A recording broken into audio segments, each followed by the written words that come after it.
आदिवासींचे भूमाफियांविरोधात आंदोलन, बेकायदेशीर हस्तांतरणाविरोधात अप्पर जिल्हाधिकाऱ्यांना निवेदन.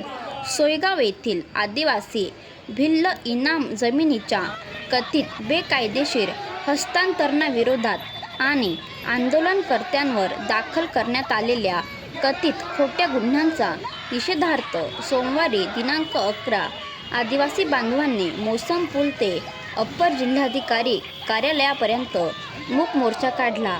ज्येष्ठ महिला वनाबाई गायकवाड यांच्या नेतृत्वाखाली निघालेल्या या आंदोलनाने प्रशासनाचे लक्ष वेधून घेतले. लोकशाही धडक मोर्चाचे संस्थापक शेखर पगार यांनी आंदोलनादरम्यान तोंडावर काळी पट्टी बांधून तसेच हात बांधून निषेध नोंदविला. आदिवासी कुटुंबांच्या हक्कासाठी आवाज उठवल्यामुळेच त्यांच्यावर राजकीय दबावातून खोटे गुन्हे दाखल करण्यात आल्याचा आरोप आंदोलकांनी केला. पीडित आदिवासी महिलांना धमकावून दबाव टाकणाऱ्यांवर कायद्यान्वये कारवाई करण्याची मागणीही करण्यात आली. या मागणीचे निवेदन तहसीलदार विशाल सोनवणे यांच्यामार्फत अप्पर जिल्हाधिकारी देवदत्त केकान यांना देण्यात आले. या आंदोलनात वंचित बहुजन युवा आघाडीचे जिल्हाध्यक्ष शशिकांत पवार, निखिल पवार, दीपक पवार, अनिल जाधव, उभाटा तालुका अध्यक्ष जितेंद्र देसले, भरत पाटील, गजू देवरे, निलेश पगारे, विजय गायकवाड यांच्यासह आदिवासी बांधव सहभागी झाले होते.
कमी भेटी जाईल लगेच.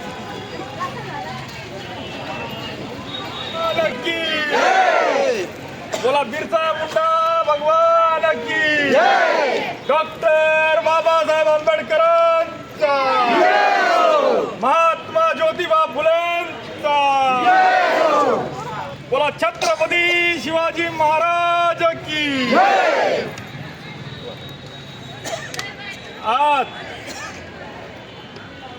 या अप्पर जिल्हाधिकारी कार्यालयासमोर सन्माननीय आमचे समाज बांधव, आदिवासी समाज बांधव व आमच्या माता भगिनी यांच्यावर ज्या सूडबुद्धीने तसेच लोकशाही धडक मोर्चाचे नेते संस्थापक अध्यक्ष आदरणीय शेखरदादा पगार यांच्यावर ज्या सूडबुद्धीने ज्या आक्रमकपणे जे खोटे गुन्हे दाखल केले जातात, याच्या निषेधार्थ आज आम्ही सर्व समाज बांधव आदरणीय निखिल दादा पवार, दीपकजी पवार साहेब वंचित बहुजन आघाडीचे जिल्हा अध्यक्ष, शशिकांत दादा पवार, आमचे जितू बाप्पू देसले साहेब, गजू अण्णा देवरे साहेब,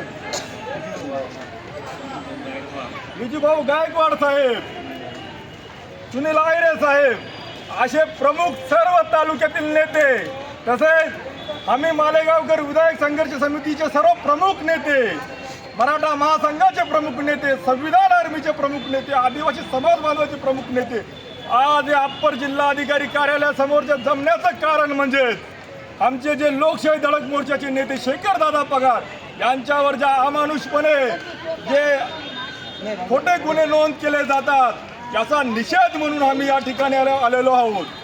याचं हे प्रकरण ज्या दौलती शाळेजवळ जो 107 जो सोयगावमध्ये 107 जो गट नंबर आहे, हा गट नंबर आमच्या आदिवासी समाज बांधवांचा तो इनामी गट आहे. आणि हा इनामी गट जाणीवपूर्वक हेतू नये त्यांना बेदखल करण्यासाठी त्या ठिकाणी काही कट कारस्थान उभा आहे. आणि त्यांची मदत म्हणून आमचे आदरणीय शेखर दादा त्यांची वेळोवेळी मदत करत असतात. मग जर सर्वसामान्याची जर या तालुक्यात जर शेखर दादाच्या रूपाने जर कोणी बाजू मांडत असेल आणि त्यांचा जर जो जाच आहे त्याला वाचा फोडण्याचं जर काम जर शेखर दादा करत असतील आणि शेखर दादांवरती जर असे तुम्ही खोटे नाटे गुन्हे दाबून त्यांचा आवाज बंद करण्याचा प्रयत्न जर करत असाल ते आम्हाला कदापि मान्य नाही. की जय. बोला भगवान वीर एकलव्य महाराज की जय. आज या ठिकाणी आपण सर्वजण मूक मोर्चाच्या माध्यमातून अप्पर जिल्हाधिकारी महोदय यांच्या कार्यालयावर धडकले आहोत. त्याचं मूळ कारण म्हणजे सोयगाव गट नंबर 107 ही माझ्या आदिवासी बांधवांची गेल्या वर्षानुवर्ष 50-60 वर्षापूर्वीपासून कब्जे वहिवाटीतील त्यांच्या कसण्याची जी मोलमजुरी करून पोट भरण्याची अशी जी जमीन होती ती जमीन मालेगाव तालुक्यातील शहरातील काही धनदांडगे भूमाफियांनी ताब्यात घेतली आणि त्या ताब्यात घेऊन ती जमिनीचं बेकायदेशीर हस्तांतरण केलं आणि शासनाची दिशाभूल करून शासनाचा कोट्यावधी रुपयाचा महसूल बुडवून ती जमीन येणे करण्याचा डाव आखला जात आहे. या सर्वामागे मोठी राजकीय व्यक्ती याच्यावर वरदहस्त ठेवून आहे आणि त्यामुळे माझ्या मालेगाव तालुक्यातल्या गोरगरीब आदिवासी बांधवावर हा अन्याय होत आहे. या अन्यायाचा निषेध नोंदवण्यासाठी या ठिकाणी आपण सर्वजण जमलेलो आहोत. आम्ही मालेगावकर विधायक संघर्ष समितीच्या वतीने या अन्यायाचा तीव्र शब्दात आम्ही निषेध नोंदवतो.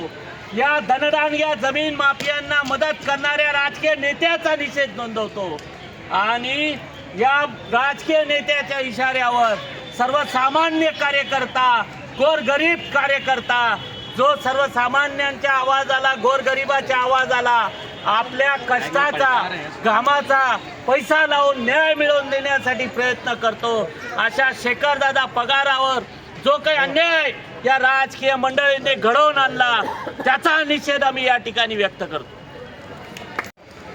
या देशाचा मूळ मालक जल जंगल जमीन याचा मूळ मालक आदिवासी बांधव याची जी कुटुंबना आणि जी हेळसांड ह्या धनधानग्यांकडून आणि ज्यांच्यावर आपण विश्वास टाकून ज्यांच्याकडे सत्ता सुपूर्द केली अशा लोकांनी ज्या आदिवासी बांधवांचा छळवाद मांडलेला आहे. आता शेखरदादांनी सविस्तर माहिती सांगितली की आदिवासी बांधवांची हक्काची जमीन लाटण्याचा यांचा डाव आहे आणि आदिवासी बांधवांना जमीन आणि घरादारापासून वंचित करण्याचा डाव आहे. गेल्या अनेक वर्षापासून शेखरदादा पगार हा शोषित पीडित आदिवासी बांधवांचा एक बुलंद आवाज म्हणून या मालेगाव तालुक्याला परिचित आहेत आणि अशा शेखरदादांवर हक्कासाठी भांडणाऱ्या माणसावर जर सत्तेचा गैरवापर करून खोटे गुन्हे दाखल केले जात असतील तर निश्चितपणाने जाब विचारण्याची वेळ या निमित्ताने आलेली आहे. आणि म्हणून आदिवासी बांधवांनी जसं आम्हाला 2 वर्षामध्ये सहकार्य केलेले कुठल्याही पोलीस प्रशासनाला त्रास न देता त्रास न देता आपण संविधाना मार्गाने आपण ही लढाई लढणार आहोत. आतापर्यंत तुम्ही सहकार्य केलेले जो काही तारकपोटीने वाचवलं असेल त्याने तुमच्यावर खोट्या केल्या असतील ठीक आहे. आम्ही त्या पोलीस प्रशासनाला दाब विचारणार आहोत. जे तुमच्याकडे पुरावा असेल तर त्याच्यावर गुन्हे दाखल करा, पुरावा नसेल तर गुन्हा दाखल करू नका हे आम्ही त्यांच्याकडे मागणी करणार आहोत. पण कृपया करून तुम्ही संविधान माध्यमातून आपण संविधान प्रेमी आहोत. आपण संविधान प्रेमी असल्यामुळे आपण संविधाना मार्गाने आंदोलन करू. येणारी लढाई आपली ही हायकोर्टाची त्याच्यामुळे सर्व समाज बांधवांनी दक्षता घ्यावी. सोयगाव येथील जे आमचे आदिवासी समाज बांधव आहेत त्यांची जी जमीन आहे त्या जमिनीवर ते काही भूमाफियांनी तिथे कब्जा करण्याचा प्रयत्न केलेला आहे आणि ती जमीन त्यांना मिळावी याकरिता लोकशाही लढत मोर्चाचे मित्र शेतकरी पगार यांच्या नेतृत्वात हा लढा उभा होता आणि ज्या लढ्यासाठी या लढा हा दादांनी लढू नये यासाठी दादांवरती खोटे गुन्हे दाखल करण्यात आलेले आहेत. आदिवासी समाज बांधवांवर